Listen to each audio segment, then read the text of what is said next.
I arrived at the tracks at 7:15 a.m. under the Robert E. Lee Bridge that runs across Belle Isle.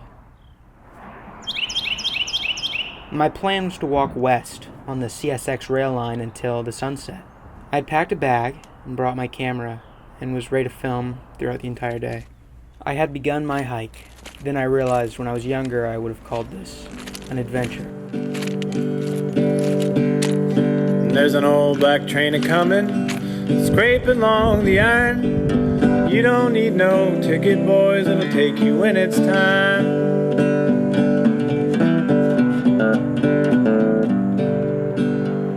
Oh, come on now, young strangers, weren't you someone's son? How'd you find this depot? 'Cause it ain't where you belong.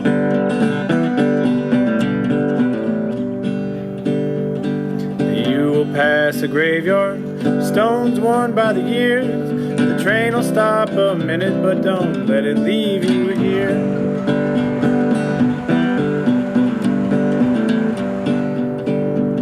Well, the coachman is my brother, the engineer's my friend. He'll get you more acquainted by the time you reach the end.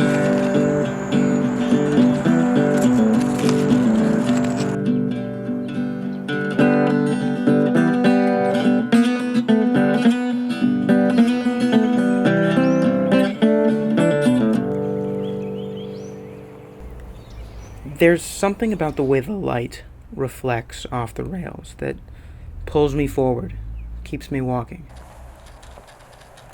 I started walking the tracks when I was 13. I was always excited to find a new starting point and a new direction. I was adventurous as a kid, go out on my own and see how far I could get. I started to find that it was more fun if I wasn't supposed to be there. So, trespassing became one of my favorite pastimes. Up creeks that ran through people's backyards, into abandoned buildings, and down the train tracks. The first thing I came across was a massive pile of shit. Deer shit, I believe, and if my estimate is correct, 80 pounds of it. I hear a train, but I don't know if it's coming from that side of the river or this side of the river.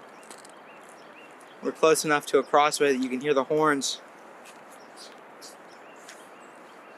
So we're just waiting.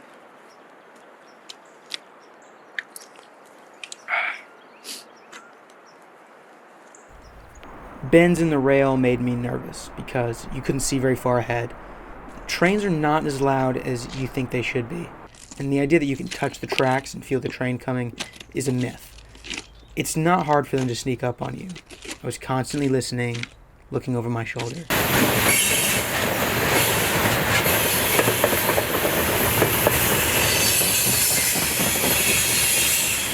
Because you're listening so hard for the trains, you hear everything. The rest of the noises around you are amplified. The birds, the bugs, the wind.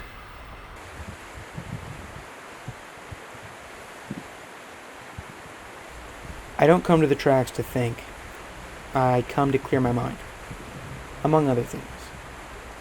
There's this sense of excitement, but I also feel connected to my environment when I'm on the rails. There's always the chance of seeing or finding something enticing. When I was 14, I found a fully loaded 9mm pistol half buried between the ties.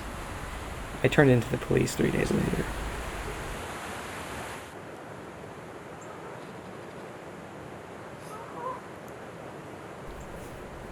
This is the furthest I've been on these tracks.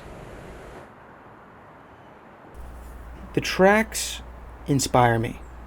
I was 15 when I started carrying a camera around me wherever I went, and I would go on these adventures just to find the shots I wanted. I loved the blend of industrial aesthetic with nature taking over. I found a couple travelers who didn't make it.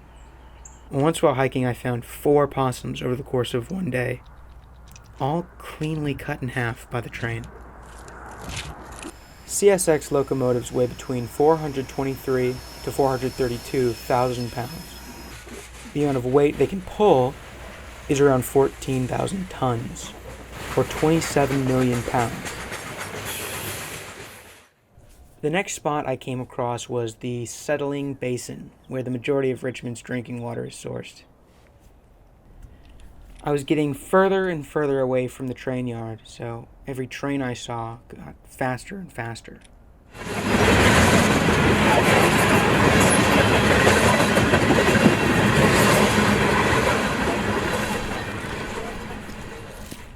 Once I finally made it past the basin, I started passing mansions. This is the Rice House, built in 1962.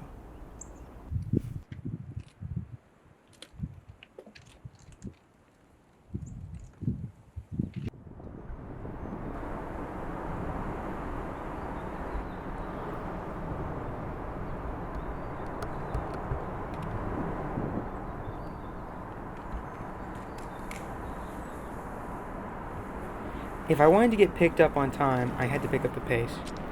Once I got to the 288 bridge, it would be a quarter mile through the forest on unfamiliar terrain until I could reach a road safe enough to get picked up on. And I did not want to do that in the dark.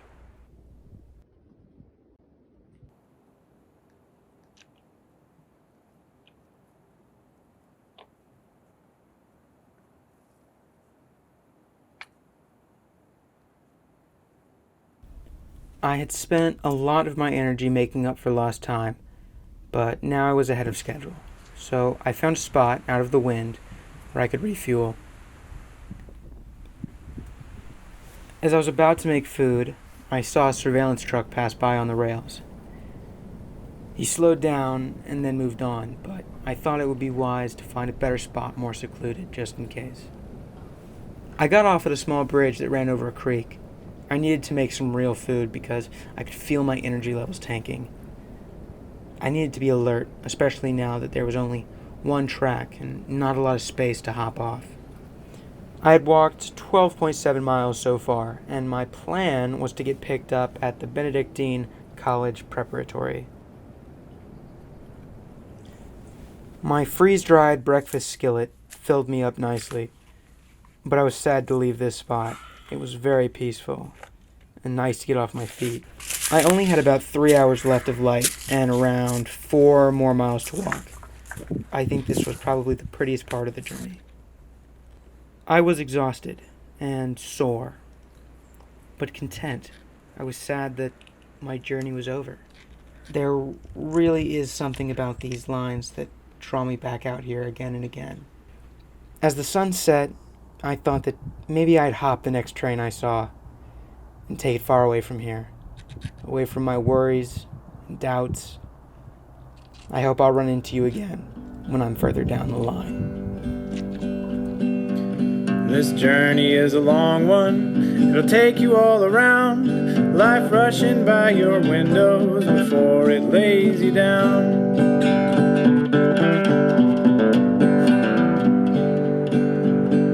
Where this old train's going, you can't come back from. Leave your baggage here because we'll need it when you're gone.